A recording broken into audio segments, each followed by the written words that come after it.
राजस्थान के सुनसान रेगिस्तान में एक उजाड़ हवेली थी, नाग हवेली। यह हवेली दिन में तो शांत दिखती थी, लेकिन जैसे ही सूरज सिर पर चढ़ता, हवेली की दीवारों से अजीब अजीब आवाजें आने लगती।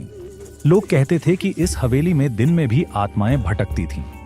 राजकुमार आदित्य को इन अंधविश्वासों पर भरोसा नहीं था। उन्होंने तय किया कि वह अपनी आंखों से इस रहस्य को देखेंगे।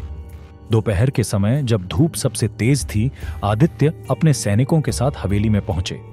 हवेली के विशाल दरवाजे को धक्का दिया और वह अपने आप धीरे धीरे खुल गया।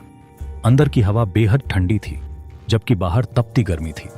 हवेली के हर कोने में धूल जमी थी, मगर ऐसा लग रहा था जैसे यहां कोई मौजूद था।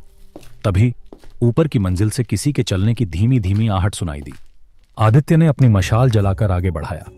अचानक एक पुराना झूमर जोर से हिलने लगा और धमाके से जमीन पर गिर पड़ा। सैनिक घबरा गए। तभी एक काले साये की झलक दिखाई दी। कौन है वहां? आदित्य ने जोर से पुकारा। कोई जवाब नहीं आया, मगर हवेली की सीढ़ियां खुद ब खुद चरमराने लगीं। तभी एक महिला की धीमी सिसकियों की आवाज गूंजने लगी।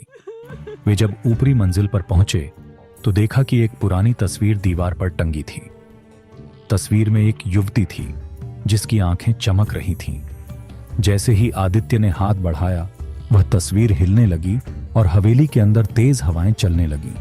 अचानक वह युवती तस्वीर से बाहर निकल आई। उसका चेहरा आधा जला हुआ था और उसकी आंखों से आंसू बह रहे थे। उसने कांपती आवाज में कहा, तुम यहां क्यों आए हो? आदित्य ने हिम्मत दिखाते हुए पूछा, तुम कौन हो? मेरा नाम राजकुमारी माधवी था।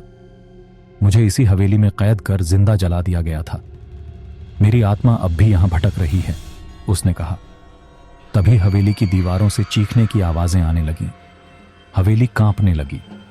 आदित्य को समझ आ गया कि यहां एक भयानक रहस्य दफन है। उन्होंने अपनी तलवार उठाई और जोर से बोले, आज इस श्राप का अंत होगा। राजकुमार माधवी की आत्मा ने एक दर्द भरी चीख मारी और हवेली में आग लग गई। पूरी हवेली धुएं में समा गई और जब आग शांत हुई तो वहां सिर्फ राख बची थी। आदित्य ने पीछे मुड़कर देखा। हवेली का नामो निशान मिट चुका था, मगर हवा में अब भी एक फुसफुसाहट थी। क्या यह सच में खत्म हुआ